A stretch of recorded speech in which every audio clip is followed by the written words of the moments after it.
get the equipment. Tell me, what about...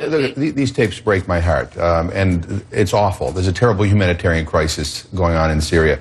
A lot of it is perpetrated by Assad. The rebels are responsible for it. There are all these refugee camps. So the issue is not, is this terrible? The issue is, what is effective? What can we do to be helpful? And I don't believe that going in and bombing Syria is going to help those suffering people. I think it's going to increase the suffering, nor is it going to get us closer to a political settlement, which the president says he wants.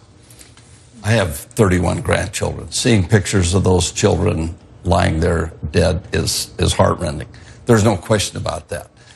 But we still have the basic problem of asking the military to do more with less. The other day after the meeting at the White House, the president came up to me and said, "I know how concerned you are about sequestration, so am I." So I asked Friday for a meeting with the president. I'm waiting to hear back from the White House. I want to sit down and talk to him about this.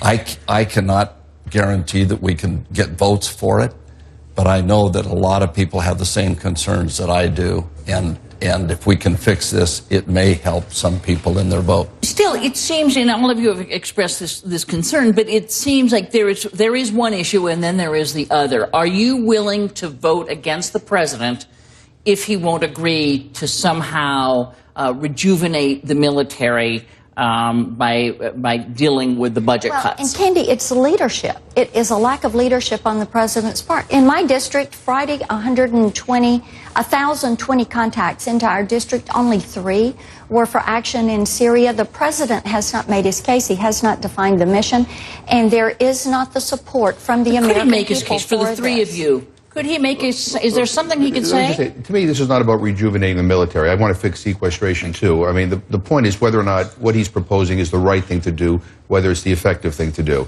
And I just don't believe that's the case. You know, there have to be other alternatives out there. And the long-term ramifications of something.